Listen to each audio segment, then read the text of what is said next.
Welcome to M के दोस्तों, channel में आपका स्वागत है। आई होप आपने आज पैसा बनाया होगा, लेवल से ठीक से काम करा।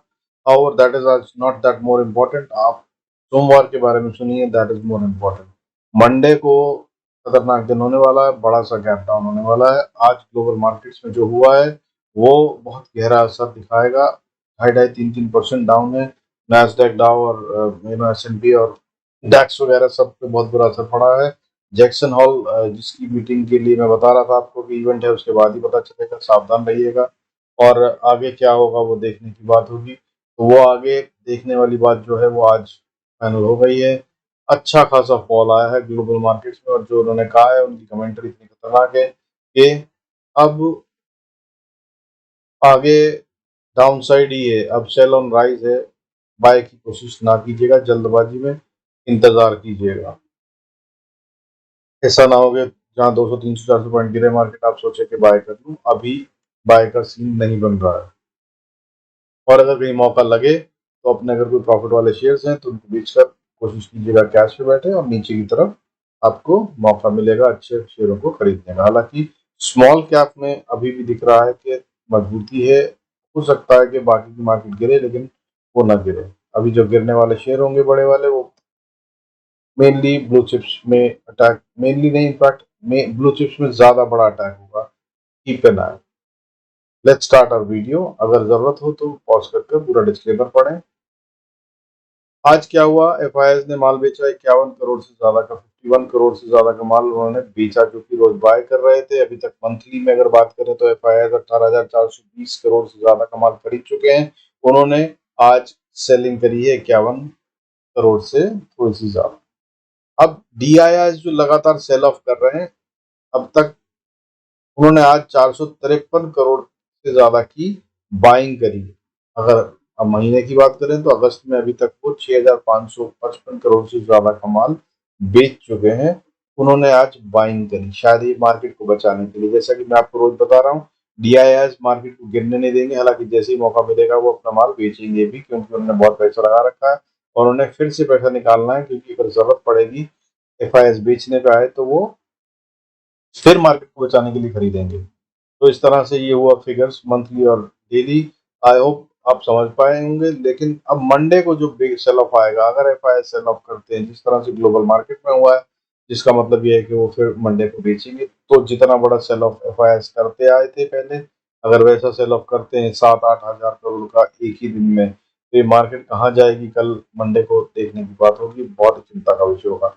और गिरती हुई छुरी को पकड़ने की कोशिश ना करें ये सोच करके 200 पॉइंट गिर गई है तो अब और क्या गिरेगी, वापस जाएगी। मंडे को ये सोचने की गलती बिल्कुल मत कीजिए।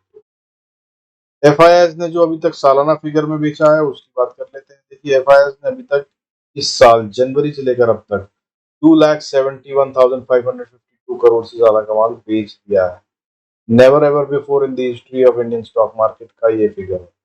वैसे ही जैसे इन्होंने बेचा है, ऐसा ही नेवर बिफोर हिस्ट्री में डीआईएस ने बाइंग करी है 2 लाख। अभी इस साल की बाइंग जो है उनकी 2,35,956 करोड़ से ज्यादा की। और इस तरह हम अभी बैठे हैं इस लेवल पे जहां से हम गिर सकते हैं 17,500 के ऊपर। अदरवाइज हमारी मार्केट इस समय 11-12 हजार करोड़, 11-12 हजार पे होती। जितने करोड़ का माल बेचा है इन्होंने, उसके बाद वहां भी होती तो बहुत बड़ी बात होती। खैर, आज निफ्टी में हुआ क्या, देखिए। निफ्टी आज बंद हुआ 17,558 पर, लगभग 36 पॉइंट की बढ़त के साथ। कल भी 27 पॉइंट की बढ़त थी। लेकिन आज मार्केट गिरने के मूड में नहीं थी, ऐसा कह सकते हैं, या गिर रही थी तो संभलने के मूड में थी। पर बढ़त या स्ट्रेंथ नहीं बढ़ रही थी, ठीक है। बैंक निफ्टी में क्या हुआ, वहां पर भी 38,987 पे हम बंद हुए हैं, और 36 पॉइंट के गेन के साथ ही बंद हुए हैं। परसेंटाइल में देखेंगे तो 0.09% है। इसे फ्लैट ही मानना चाहिए, कोई बढ़त नहीं। अब ओवरऑल की बात करें, मार्केट में जो मोमेंटम था वो अच्छा था। क्यों? क्योंकि आज बढ़ने वाले शेयर थे 1122। 1122 शेयर्स बढ़ रहे थे सेंसेक्स में, against the fall of 838 shares. हालांकि गिरने वाले जो शेयर थे वो दिखे नहीं है। जैसे कि गिरे वाले जो शेयर हैं वो है Reliance, Eicher motor, Asian paints, भारतीय एयरटेल। इन्होंने कुल मिलाकर निफ्टी को 23 पॉइंट का हिट दिया। पॉइंट्स की बात कर रहा हूँ, परसेंटेज की नहीं। अगर बड़े वाले गिरने वाले जो शेयर थे सॉरी, उनमें कौन था? KRBL 6.59%, Tata Tele, APL, Apollo, Ratan India, ये सब 4%, 4.5% से ज्यादा गिरने वाले शेयर थे। लेकिन इतने ही थे, बहुत ज्यादा नहीं, ठीक है। लेकिन बढ़ने वाले शेयरों में देखिए बढ़त कहाँ थी। बढ़त में अगर हम बात करें तो Titan, Adani Ports, JSW steel, Larsen Grasim, इन सब ने मिलकर 30 पॉइंट के करीब का कंट्रीब्यूशन दिया निफ्टी को बढ़ने में। हालांकि जो बड़े हैं शेयर, उनकी बात करें तो वो थे मिड कैप और स्मॉल कैप में, जैसे कि मजगांव डॉक, ये करीब 13% बढ़ा 12.77%। और अगर हम बात करें और ऐसे बढ़ने वाले शेयरों की, तो इतने सारे हैं कि क्या बताऊं। जैसे कि इंडोकॉम, ये 10.32% बढ़ा, न्यू इंडिया एश्योरेंस 7.37% बढ़ा। इसके अलावा अगर बात करूं तो इतने सारे शेयर हैं, जैसे कि जस्ट डायल, चंबल फर्टिलाइजर, IDBI, राउट मोबाइल, ये सब 6% से ज्यादा बढ़ने वाले शेयर थे। और 5% से ज्यादा बढ़ने वाले शेयर भी बहुत सारे थे, जैसे कि Poonawalla Finance, Elgi Equipment, Kalpataru Power, Allcargo, Aptus Value, PNC Infratech, GMM, ई-फाउडर। अब इतने सारे शेयर बढ़ रहे थे और वो भी इतनी बड़ी बड़ी परसेंटेज में, तो मार्केट गिरने के मूड में नहीं थी, नहीं है। लेकिन ग्लोबल मार्केट का फॉल, सेल ऑफ जो है, वो बता रहा है कि अब मंडे को खतरनाक गैप डाउन होगा। और वो गैप डाउन जो है आगे पैनिक सेलिंग का भी कारण बन सकता है, बनेगा ही। इनफैक्ट मैं बोल रहा हूँ आपको, इसलिए कह रहा हूँ कि मंडे को ये सोचने की गलती बिल्कुल मत कीजिएगा। बार बार कह रहा हूँ कि अब इतना गिर चुकी तो और कितना गिरेगी। Don't dare to buy things on Monday, बिल्कुल भी नहीं। गिरने दीजिएगा जितना गिर रही है, फिर मंडे के बाद ही पता चलेगा कि अभी कहाँ तक के लेवल को देखना चाहती है। डेटा को बनने दीजिए, अभी हाथ मत लगाइए। चलिए आगे चलते हैं, ग्लोबल संकेतों को देख लेते हैं। देखिए ग्लोबल संकेतों में बात करें तो गोल्ड इस समय डाउन है, 51,234 पे क्लोज हुआ है। सिल्वर डाउन है 1% से ज्यादा, 54,816 के आसपास ट्रेड कर रहा है। डॉलर की बात करें तो 80 के ऊपर चला गया, जो मैंने आपको कई दिन से हर रोज बता रहा हूँ। ऑलमोस्ट एक महीना हो गया कहते हुए कि अगर डॉलर 80 के ऊपर गया, डॉलर इंडेक्स में ब्रेकआउट आया, तो हम भयंकर रूप से फॉल देखेंगे। अब वो भी आ गया है, 80 के पार है। आज डॉलर क्लोज हुआ है, सितंबर फ्यूचर की बात कर रहा हूँ, 80.08 पे। क्रूड ऑयल की बात करें तो क्रूड ऑयल आज अच्छे से गिरा है। अच्छे से गिरा है का मतलब, कल बढ़ रहा था, परसों बढ़ रहा था, 2 दिन बढ़ने के बाद आज ये 0.74% गिरा है और 7,415 पे ट्रेड कर रहा है। हालांकि ये 6,900 भी अभी 3 दिन पहले, 4 दिन पहले दिखा के जा चुका है, तो अभी है तो ऊपर, लेकिन 8,000 से नीचे ही सेफ है, हिट नहीं देगा। नजर डॉलर इंडेक्स पे रखिएगा, ध्यान रखिएगा। अब SGX निफ्टी अभी फिलहाल जो है वो करीब 250 पॉइंट डाउन है। सिंगापुर एक्सचेंज में हम निफ्टी को जो ट्रेड करते हैं उसके मुताबिक इस समय करीब करीब 260 पॉइंट का डाउन आ चुका है, और यही है जो डायरेक्ट गैप डाउन देगा। हालांकि मंडे को सुबह 6 बजे से पहले, 6 बजे से मार्केट खुल जाती है सिंगापुर में, और 9 बजे तक आते आते और क्या होगा वो भी देखने की बात होगी। बट अभी के संकेतों के हिसाब से देयर इज नो डाउट कि बड़ा वाला फॉल है। क्यों? क्योंकि डाउ जोन्स गिर चुका है, नैस्डैक गिर चुका है, S&P गिर चुका है, और कोई छोटे मोटे फिगर में नहीं। डाउ जोन्स 3% से ज्यादा डाउन है, S&P 3.5% के करीब डाउन है, नैस्डैक भी 4% के करीब डाउन है। तो ये बड़ा वाला फॉल होगा, be very careful on Monday. अब आगे लेवल बता देता हूँ। देखिए लेवल जो है वो बहुत इंपॉर्टेंट नहीं है, इन पे बाउंस होता है। मेरा अभी तक रिकॉर्ड है, कभी फेल नहीं हुआ ये वाले। बट आज मैं बता रहा हूँ और मैं खुद कह रहा हूँ कि इन लेवल्स पे नजर जरूर रखिएगा, लेकिन यहाँ से वापस आएगा ये उम्मीद कर कर फुल साइड का ट्रेड मत लीजिएगा। तो लेवल क्या है? बैंक निफ्टी का क्रिटिकल लेवल है 32,500, यानी कि लगभग 450 पॉइंट नीचे। अगर टूटना हो तो ये गैप डाउन से भी टूट सकता है, और अगर टूट जाए तो फिर देख लीजिएगा, इसको वापस रेजिस्टेंस भी मत मानिएगा, क्योंकि इतना बड़ा फॉल होने के बाद ये और नीचे ही जाएगा, ऊपर नहीं आएगा। निफ्टी में क्रिटिकल लेवल है 17,500, अभी भी हम बहुत नजदीक है उसके, और ये गैप डाउन से टूट जाएगा, मुझे लगभग पूरा यकीन है। इसलिए बोल रहा हूँ कि इनको क्रिटिकल लेवल तो ये है, इसमें कोई शक नहीं, लेकिन जिस तरह का डेटा बन गया अभी, उसके हिसाब से ये ऑनर होते नहीं दिख रहे, ठीक है। और अब मुझे लग रहा है कि 17,700 निफ्टी के लिए शायद पूरे सितंबर में अचीव करना भी मुश्किल होगा, मगर देखने की बात होगी। आइए चलते हैं आगे, देख लेते हैं चार्ट्स को और लेवल्स को कि कहाँ ट्रेड करना है। Before that I request go through the disclaimer as per नेबी सेबी नॉर्म्स, सॉरी सेबी के नॉर्म्स के अनुसार है। जरूरत हो तो वीडियो को पॉज कर। अब देखिए स्थिति क्या है। ये अगर हम बात करें कि निफ्टी में क्या हो रहा है, तो निफ्टी, अब मैं खैर इनफैक्ट आपको स्टोरी बता चुका हूँ, सीधा लेवल बताता हूँ यार। I don't think that there is any point discussing it further. Chart में टेक्निकल्स में कमजोर हो चुका है, 20 SMA के ऊपर आके खड़ा हुआ है, जो कि गैप डाउन से ब्रेक हो ही जाएगी। और वो ब्रेक होने का मतलब है कि अब वो अगले लेवल तक जाएगा, which is at least 500 550 points away. तो नजर बनाए रखिएगा। आइए लेवल्स देख लीजिए। अगर ऊपर जाता है, जिसकी कि ना ही है कोई उम्मीद, लेकिन बाद में अगर क्लोजिंग के टाइम कोई रिकवरी आ जाए, क्योंकि DIS ने इतना पैसा लगा रखा है और वो अभी भी मार्केट को बचाने की कोशिश करना चाहते हैं, और अगर FIS इस 6 5 6 7 8 हज़ार करोड़ की सेल ऑफ को बचाने के लिए खरीदारी में बदल देते हैं, तो हाँ हो सकता है, लेकिन और मार्केट में कुछ भी हो सकता है, लेकिन अभी फिलहाल का डेटा नहीं कह रहा है। बट अगर ऐसा हुआ तो ऊपर में कहाँ रेजिस्टेंस फेस करेगा निफ्टी। सबसे पहली रेजिस्टेंस 540 पे है, दूसरी 640 पे है, तीसरी 714 पे। और 714 को अब ये पार कर पाएगा ऐसा मुझे नहीं लग रहा है कतई।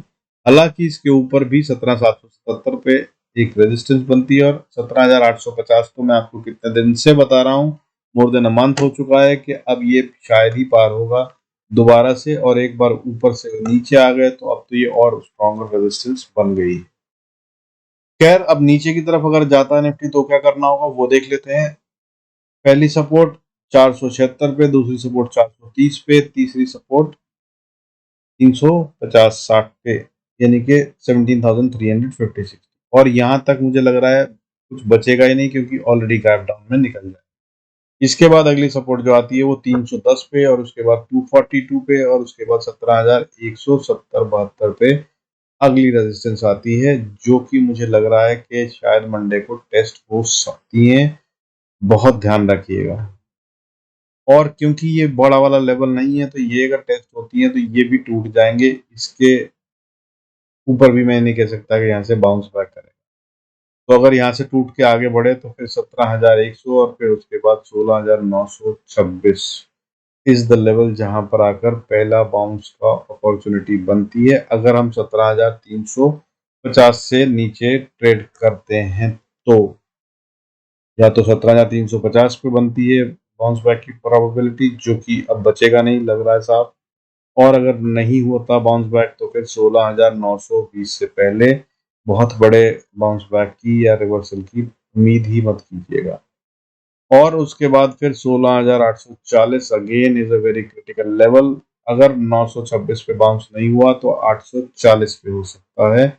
16,840 की बात कर रहा हूँ, निफ्टी स्पॉट की बात कर रहा हूँ, ध्यान रखिएगा, कंफ्यूज ना हो जाइएगा। बहुत इम्पेशेंट हो जाएंगे बहुत से लोग मंडे को, और पैनिक सेलिंग होगी, उसके बाद और भी डर लगेगा। तो be very cautious and careful, don't try and catch the falling line. अब बैंक निफ्टी को देख लेते हैं। बैंक निफ्टी में क्या देखिए, बैंक निफ्टी में बहुत डिफरेंट नहीं है। अगर स्थितियों के हिसाब से देखें तो सीधा लेवल ही बताता हूँ कैरियर में, बार बार आपको और कुछ मैं डराना या कंफ्यूज करना नहीं चाहता हूँ। बट जो दिख रहा है उसके हिसाब से जो होने वाला है वो बता रहा हूँ। नहीं हो माफ कर दीजिएगा, लेकिन ऐसा होता नहीं है। जब मैं इतनी बार कह रहा हूँ तो कारण है मेरे पास, बहुत से बता भी दिए हैं, उसके अलावा भी। और खैर एनी विच वेज, अब बैंक निफ्टी को देख लेते हैं और लेवल्स की बात करते हैं। अगर बैंक निफ्टी ऊपर जाना चाहता है तो पहली रेजिस्टेंस उसको 38,900 के आसपास फेस करनी पड़ेगी।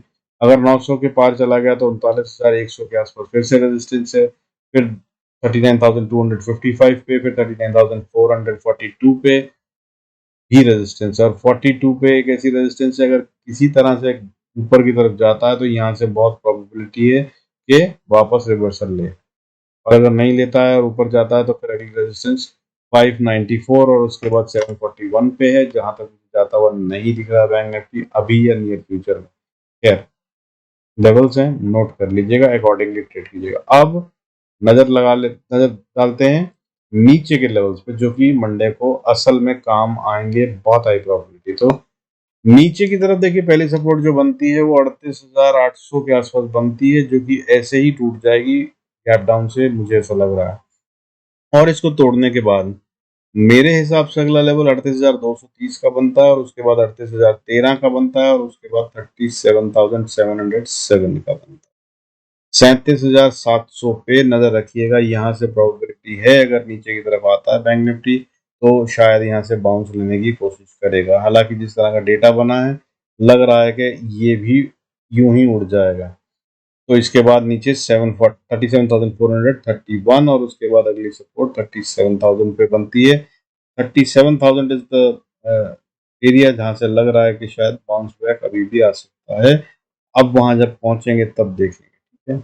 अब इन सारी सपोर्ट्स को आई होप आपने नोट कर लिया होगा। अगर कर लिया है तो मैं आपको और बता दूं कि बीच में छोटी छोटी सपोर्ट्स भी हैं, और कई जगह पर हो सकता है वहां पे 2-5 मिनट पे ये दिखाना कोशिश करे कि ये वापस जा रहा है और रिवर्सल ले रहा है, मगर उस पर बाय करने की गलती बिल्कुल मत कीजिएगा।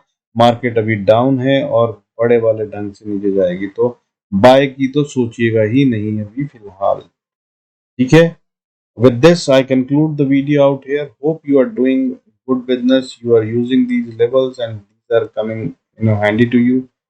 आपको इससे फायदा हो रहा है, प्रॉफिट हो रहा है, और अगर हो रहा है तो I request you to share, like, subscribe. बाकी मिलते हैं अगले वीडियो में। God bless us all. See you in next video.